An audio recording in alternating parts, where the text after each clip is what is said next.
شروع اللہ کے نام سے جو بڑا مہربان نہایت رحم والا ہے۔ کاف ہا یا عین صاد، یہ تمہارے پروردگار کی مہربانی کا بیان ہے جو اس نے اپنے بندے زکریا پر کی تھی، جب انہوں نے اپنے پروردگار کو دبی آواز سے پکارا اور کہا کہ اے میرے پروردگار، میری ہڈیاں بڑھاپے کے سبب کمزور ہو گئی ہیں اور سر شعلہ مارنے لگا ہے، اور اے میرے پروردگار، میں تجھ سے مانگ کر کبھی محروم نہیں رہا، اور میں اپنے بعد اپنے بھائی بندوں سے ڈرتا ہوں، اور میری بیوی بانجھ ہے، تو مجھے اپنے پاس سے ایک وارث عطا فرما جو میری اور اولاد یعقوب کی میراث کا مالک ہو، اور اے میرے پروردگار اس کو خوش اتوار بنائیو۔ اے زکریا، ہم تم کو ایک لڑکے کی بشارت دیتے ہیں جس کا نام یحییٰ ہے، اس سے پہلے ہم نے اس نام کا کوئی شخص پیدا نہیں کیا۔ انہوں نے کہا، پروردگار، میرے ہاں کس طرح لڑکا ہوگا جس حال میں میری بیوی بانجھ ہے اور میں بڑھاپے کی انتہا کو پہنچ گیا ہوں؟ حکم ہوا کہ اسی طرح ہوگا۔ تمہارے پروردگار نے فرمایا ہے کہ مجھے یہ آسان ہے، اور میں پہلے تم کو بھی تو پیدا کر چکا ہوں اور تم کچھ چیز نہ تھے۔ کہا کہ پروردگار میرے لیے کوئی نشانی مقرر فرما۔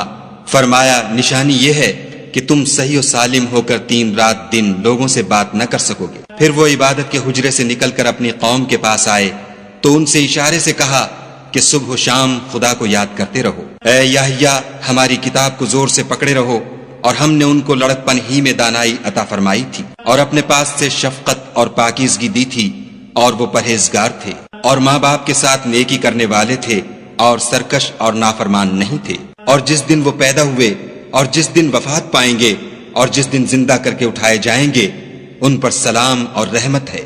اور کتاب قرآن میں مریم کا بھی مذکور کرو، جب وہ اپنے لوگوں سے الگ ہو کر مشرق کی طرف چلی گئیں تو انہوں نے ان کی طرف سے پردہ کر لیا۔ اس وقت ہم نے ان کی طرف اپنا فرشتہ بھیجا تو وہ ان کے سامنے ٹھیک آدمی کی شکل بن گیا۔ مریم بولی کہ اگر تم پرہیزگار ہو تو میں تم سے خدا کی پناہ مانگتی ہوں۔ انہوں نے کہا کہ میں تو تمہارے پروردگار کا بھیجا ہوا یعنی فرشتہ ہوں، اور اس لیے آیا ہوں کہ تمہیں پاکیزہ لڑکا بخشوں۔ مریم نے کہا کہ میرے ہاں لڑکا کیوں کر ہوگا، مجھے کسی بشر نے چھوا تک نہیں، اور میں بدکار بھی نہیں ہوں۔ فرشتے نے کہا کہ یوں ہی ہوگا، تمہارے پروردگار نے فرمایا کہ یہ مجھے آسان ہے، اور میں اسے اسی طریق پر پیدا کروں گا تاکہ اس کو لوگوں کے لیے اپنی طرف سے نشانی اور ذریعہ رحمت و مہربانی بناؤں، اور یہ کام مقرر ہو چکا ہے۔ تو وہ اس بچے کے ساتھ حاملہ ہو گئیں اور اسے لے کر ایک دور جگہ چلی گئیں۔ پھر درد ذہ ان کو کھجور کے تنے کی طرف لے آیا، کہنے لگیں کہ کاش میں اس سے پہلے مر چکتی اور بھولی بسری ہو گئی ہوتی۔ اس وقت ان کے نیچے کی جانب سے فرشتے نے ان کو آواز دی کہ غمناک نہ ہو، تمہارے پروردگار نے تمہارے نیچے ایک چشمہ پیدا کر دیا ہے، اور کھجور کے تنے کو پکڑ کر اپنی طرف ہلاؤ، تم پر تازہ تازہ کھجوریں جھڑ پڑیں گی، کھاؤ اور پیو اور آنکھیں ٹھنڈی کرو۔ اگر تم کسی آدمی کو دیکھو تو کہنا کہ میں نے خدا کے لیے روزے کی منت مانی، تو آج میں کسی آدمی سے ہرگز کلام نہیں کروں گی۔ پھر وہ اس بچے کو اٹھا کر اپنی قوم کے لوگوں کے پاس لے آئیں۔ وہ کہنے لگے کہ مریم، یہ تو نے برا کام کیا۔ اے ہارون کی بہن، نہ تو تیرا باپ ہی بد اتوار آدمی تھا اور نہ تیری ماں ہی بدکار تھی۔ تو مریم نے اس لڑکے کی طرف اشارہ کیا۔ وہ بولے کہ ہم اس سے کہ گود کا بچہ ہے کیوں کر بات کریں۔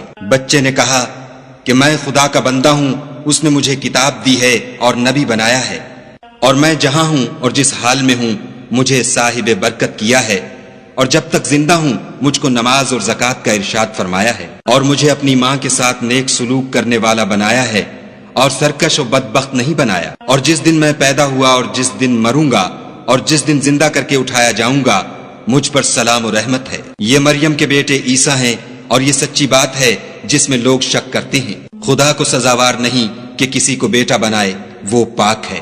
جب کسی چیز کا ارادہ کرتا ہے تو اس کو یہی کہتا ہے کہ ہو جا، تو وہ ہو جاتی ہے۔ اور بے شک خدا ہی میرا اور تمہارا پروردگار ہے، تو اسی کی عبادت کرو، یہی سیدھا رستہ ہے۔ پھر اہل کتاب کے فرقوں نے باہم اختلاف کیا، سو جو لوگ کافر ہوئے ہیں ان کو بڑے دن یعنی قیامت کے روز حاضر ہونے سے خرابی ہے۔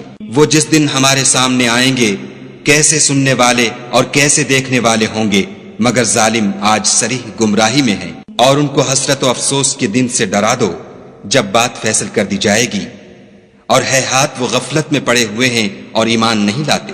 ہم ہی زمین کے اور جو لوگ اس پر بستے ہیں ان کے وارث ہیں، اور ہماری ہی طرف ان کو لوٹنا ہوگا۔ اور کتاب میں ابراہیم کو یاد کرو، بے شک وہ نہایت سچے پیغمبر تھے۔ جب انہوں نے اپنے باپ سے کہا کہ ابا آپ ایسی چیزوں کو کیوں پوجتے ہیں جو نہ سنیں اور نہ دیکھیں اور نہ آپ کے کچھ کام آ سکیں؟ ابا مجھے ایسا علم ملا ہے جو آپ کو نہیں ملا، تو میرے ساتھ ہو جئے، میں آپ کو سیدھی راہ پر چلا دوں گا۔ ابا شیطان کی پوجا نہ کیجیے، بے شک شیطان خدا کا نافرمان ہے۔ ابا مجھے ڈر لگتا ہے کہ آپ کو خدا کا عذاب آ پکڑے تو آپ شیطان کے ساتھی ہو جائیں۔ اس نے کہا کہ ابراہیم، کیا تو میرے معبودوں سے برگشتہ ہے؟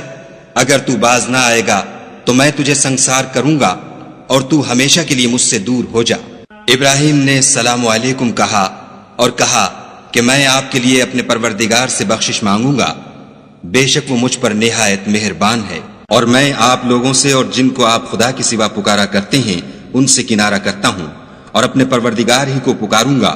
امید ہے کہ میں اپنے پروردگار کو پکار کر محروم نہیں رہوں گا۔ اور جب ابراہیم ان لوگوں سے اور جن کی وہ خدا کے سوا پرستش کرتے تھے الگ ہو گئے تو ہم نے ان کو اسحاق اور اسحاق کو یعقوب بخشے اور سب کو پیغمبر بنایا، اور ان کو اپنی رحمت سے بہت سی چیزیں عنایت کی اور ان کا ذکر جمیل بلند کیا۔ اور کتاب میں موسیٰ کا بھی ذکر کرو، بے شک وہ ہمارے برگزیدہ اور پیغمبر مرسل تھے، اور ہم نے ان کو طور کی داہنی طرف پکارا اور باتیں کرنے کے لیے نزدیک بلایا، اور اپنی مہربانی سے ان کو ان کا بھائی ہارون پیغمبر عطا کیا۔ اور کتاب میں اسماعیل کا بھی ذکر کرو، وہ وعدے کے سچے اور ہمارے بھیجے ہوئے نبی تھے، اور اپنے گھر والوں کو نماز اور زکوٰۃ کا حکم کرتے تھے، اور اپنے پروردگار کے ہاں پسندیدہ اور برگزیدہ تھے۔ اور کتاب میں ادریس کا بھی ذکر کرو، وہ بھی نہایت سچے نبی تھے، اور ہم نے ان کو اونچی جگہ اٹھا لیا تھا۔ یہ وہ لوگ ہیں جن پر خدا نے اپنے پیغمبروں میں سے فضل کیا، یعنی اولاد آدم میں سے، اور ان لوگوں میں سے جن کو ہم نے نوح کے ساتھ کشتی میں سوار کیا، اور ابراہیم اور یعقوب کی اولاد میں سے، اور ان لوگوں میں سے جن کو ہم نے ہدایت دی اور برگزیدہ کیا۔ جب ان کے سامنے ہماری آیتیں پڑھی جاتی تھیں تو سجدے میں گر پڑتے اور روتے رہتے تھے۔ پھر ان کے بعد چند ناخلف ان کے جانشین ہوئے جنہوں نے نماز کو چھوڑ دیا، گویا اسے کھو دیا، اور خواہشات نفسانی کے پیچھے لگ گئے، سو انقریب ان کو گمراہی کی سزا ملے گی۔ ہاں، جس نے توبہ کی اور ایمان لایا اور عمل نیک کیے تو ایسے لوگ بہشت میں داخل ہوں گے اور ان کا ذرا نقصان نہ کیا جائے گا، یعنی بہشت جاودانی میں جس کا خدا نے اپنے بندوں سے وعدہ کیا ہے اور جو ان کی آنکھوں سے پوشیدہ ہے، بے شک اس کا وعدہ نیکوکاروں کے سامنے آنے والا ہے۔ وہ اس میں سلام کے سوا کوئی بیہودہ کلام نہ سنیں گے، اور ان کے لیے صبح و شام کھانا تیار ہوگا۔ یہی وہ جنت ہے جس کا ہم اپنے بندوں میں سے ایسے شخص کو مالک بنائیں گے جو پرہیزگار ہوگا۔ اور فرشتوں نے پیغمبر کو جواب دیا کہ ہم تمہارے پروردگار کے حکم کے سوا اتر نہیں سکتے، جو کچھ ہمارے آگے ہے اور جو پیچھے ہے اور جو ان کے درمیان ہے سب اسی کا ہے، اور تمہارا پروردگار بھولنے والا نہیں، یعنی آسمان اور زمین کا اور جو ان دونوں کے درمیان ہے سب کا پروردگار۔ تو اسی کی عبادت کرو اور اس کی عبادت پر ثابت قدم رہو، بھلا تم کوئی اس کا ہم نام جانتے ہو؟ اور کافر انسان کہتا ہے کہ جب میں مر جاؤں گا تو کیا زندہ کر کے نکالا جاؤں گا؟ کیا ایسا انسان یاد نہیں کرتا کہ ہم نے اس کو پہلے بھی تو پیدا کیا تھا اور وہ کچھ بھی چیز نہ تھا؟ تمہارے پروردگار کی قسم، ہم ان کو جمع کریں گے اور شیطانوں کو بھی، پھر ان سب کو جہنم کے گرد حاضر کریں گے اور وہ گھٹنوں پر گرے ہوئے ہوں گے۔ پھر ہر جماعت میں سے ہم ایسے لوگوں کو کھینچ نکالیں گے جو خدا سے سخت سرکشی کرتے تھے، اور ہم ان لوگوں سے خوب واقف ہیں جو ان میں داخل ہونے کے زیادہ لائق ہیں، اور تم میں کوئی شخص نہیں مگر اسے اس پر گزرنا ہوگا، یہ تمہارے پروردگار پر لازم اور مقرر ہے۔ پھر ہم پرہیزگاروں کو نجات دیں گے اور ظالموں کو اس میں گھٹنوں کے بل پڑا ہوا چھوڑ دیں گے۔ اور جب ان لوگوں کے سامنے ہماری آیتیں پڑھی جاتی ہیں تو جو کافر ہیں وہ مومنوں سے کہتے ہیں کہ دونوں فریق میں سے مکان کس کے اچھے اور مجلسیں کس کی بہتر ہیں، اور ہم نے ان سے پہلے بہت سی امتیں ہلاک کر دیں، وہ لوگ ان سے ٹھاٹھ اور نمود میں کہیں اچھے تھے۔ کہہ دو کہ جو شخص گمراہی میں پڑا ہوا ہے خدا اس کو آہستہ آہستہ مہلت دیے جاتا ہے، یہاں تک کہ جب اس چیز کو دیکھ لیں گے جس کا ان سے وعدہ کیا جاتا ہے، خواہ عذاب اور خواہ قیامت، تو اس وقت جان لیں گے کہ مکان کس کا برا ہے اور لشکر کس کا کمزور ہے۔ اور جو لوگ ہدایت یاب ہیں خدا ان کو زیادہ ہدایت دیتا ہے، اور نیکیاں جو باقی رہنے والی ہیں وہ تمہارے پروردگار کے صلے کے لحاظ سے خوب اور انجام کے اعتبار سے بہتر ہیں۔ بھلا تم نے اس شخص کو دیکھا جس نے ہماری آیتوں سے کفر کیا اور کہنے لگا کہ اگر میں اثر نو زندہ ہوا بھی تو یہی مال اور اولاد مجھے وہاں ملے گا؟ کیا اس نے غیب کی خبر پالی ہے یا خدا کے یہاں سے عہد لے لیا ہے؟ ہرگز نہیں، یہ جو کچھ کہتا ہے ہم اس کو لکھتے جاتے اور آہستہ آہستہ عذاب بڑھاتے جاتے ہیں، اور جو چیزیں یہ بتاتا ہے ان کے ہم وارث ہوں گے، اور یہ اکیلا ہمارے سامنے آئے گا۔ اور ان لوگوں نے خدا کے سوا اور معبود بنا لیے ہیں تاکہ وہ ان کے لیے موجب عزت و مدد ہوں۔ ہرگز نہیں، وہ معبودان باطل ان کی پرستش سے انکار کریں گے اور ان کے دشمن و مخالف ہوں گے۔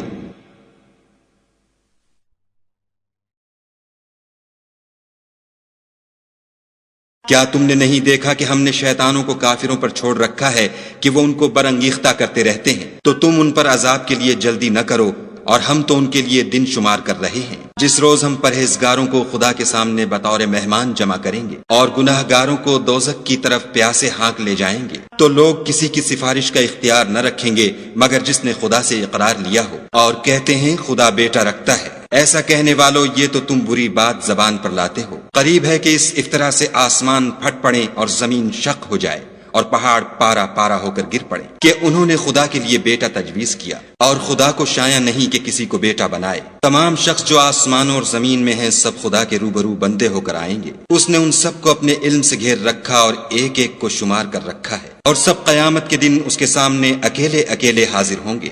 اور جو لوگ ایمان لائے اور عمل نیک کیے، خدا ان کی محبت مخلوقات کے دل میں پیدا کر دے گا۔ اے پیغمبر صلی اللہ علیہ وآلہ وسلم، ہم نے یہ قرآن تمہاری زبان میں آسان نازل کیا ہے تاکہ تم اس سے پرہیزگاروں کو خوشخبری پہنچا دو اور جھگڑالوؤں کو ڈر سنا دو۔ اور ہم نے ان سے پہلے بہت سے گروہوں کو ہلاک کر دیا ہے، بھلا تم ان میں سے کسی کو دیکھتے ہو یا کہیں ان کی بھنک سنتے ہو؟